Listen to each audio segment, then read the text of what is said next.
بسم اللہ الرحمن الرحیم۔ السلام علیکم ورحمۃ اللہ وبرکاتہ۔ میں زبیر خان ہوں اور آپ میرا ویلاگ دیکھ رہے ہیں۔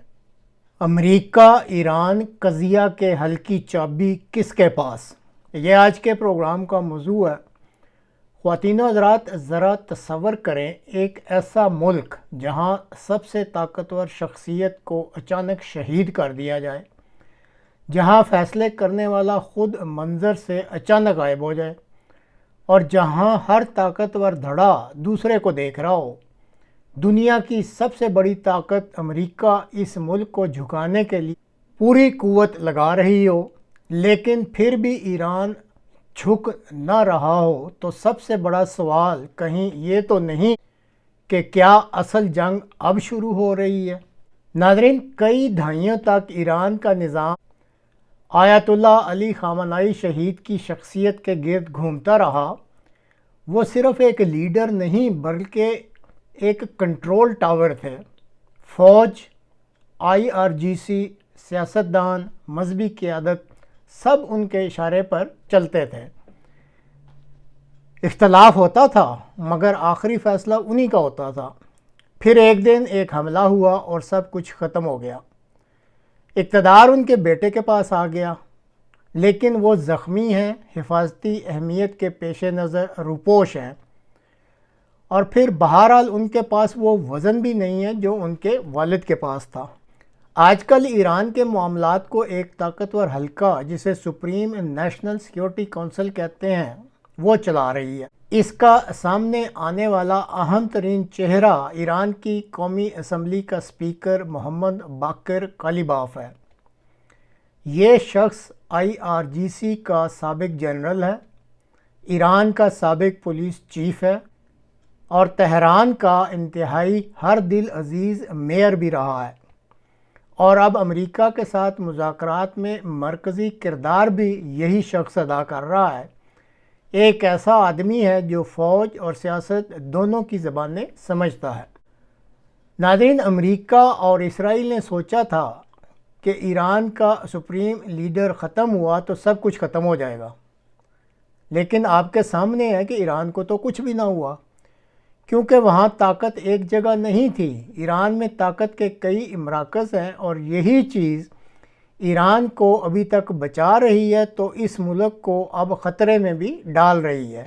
کہنے کو اب جنگ رکی ہوئی ہے، کیونکہ آج ہی صدر امریکہ نے اس میں سیز فائر میں مزید توسیع کر دی ہے، لیکن ایسا لگتا ہے کہ اصل جنگ اب شروع ہو رہی ہے۔ پاکستان کے فیلڈ مارشل کی کاوشوں کی بدولت مذاکرات کا ڈول ڈالا گیا۔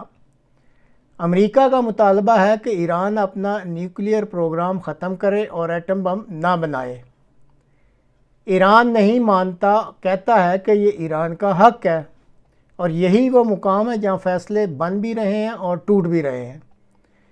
ایران کے پاس ایک اور خفیہ ہتھیار بھی ہے جو ابنائے ہرمز کا ہتھیار ہے۔ دنیا بھر کے اہم ممالک میں تیل کی بڑی مقدار یہاں سے ہی گزر کر جاتی ہے۔ ایران نے اس آبی گزرگاہ کو بند کر کے پوری دنیا کو ہلا کے رکھ دیا ہے، اور اس وقت اسی پریشر کارڈ کو دکھلا کر ایران کھیل بھی زیادہ کھیل رہا ہے۔ مذاکرات کا پہلا دور پاکستان کے دارالحکومت اسلام آباد میں ہوتا ہے۔ ایران کے وزیر خارجہ عباس عراقچی اعلان کرتے ہیں کہ ایران ابنائے ہرمز کو کھول رہا ہے۔ چند گھنٹوں بعد امریکہ اعلان کرتا ہے کہ امریکہ اس علاقے میں سمندری بلاکیڈ لگا رہا ہے، تو ایران کی طرف سے اعلان ہوتا ہے کہ ایران ابنائے ہرمز کو دوبارہ بند کر رہا ہے۔ اب مذاکرات کے پہلے دور کے فوراً بعد دونوں ممالک کے یہ اقدامات کیا ایک غلطی ہیں یا اندرون خانہ اختلافات کا اشارہ کر رہے ہیں؟ جہاں تک ایران کا تعلق ہے تو صاف نظر آ رہا ہے کہ ایران کے اندر طاقتور دھڑوں میں کچھ دراڑیں موجود ہیں۔ ایسے میں ایک شخص محمد باقر کالیباف واضح طور پر سامنے آتا ہے، جو شاید ایران میں اس وقت موجود بکھری طاقت کے نظام کو جوڑ سکتا ہے، کیونکہ فوج اس پر اعتماد کرتی ہے، مذہبی عناصر اور اعتدال پسند عناصر بھی اس کو پسند کرتے ہیں۔ تو یہ ایک ایسے پل کے طور پر سب کو منظور ہوگا جو ایران کے طاقت کے مختلف دھڑوں کو آپس میں ملوا سکتا ہے۔ دیکھنا یہ ہوگا کہ اب ایران کی قیادت چاہتی کیا ہے۔ طاقت یا بقا۔ اس وقت ایران کی معیشت تباہ ہو رہی ہے، پابندیاں بڑھ رہی ہیں، عوام بھی غصے میں ہیں، اور تاریخ بتاتی ہے کہ عوام کا غصہ سب سے زیادہ خطرناک ہوتا ہے۔ لیکن دیکھنا ہوگا کہ اب فیصلہ کس کا مانا جائے گا، امریکہ کا، ایران کی سپریم کونسل کا، یا ایران کے طاقتور اندرونی دھڑوں کا۔ حقیقت پسندانہ تجزیہ بتلاتا ہے کہ اس وقت ایران ایک خطرناک موڑ پر آ کر کھڑا ہو گیا ہے۔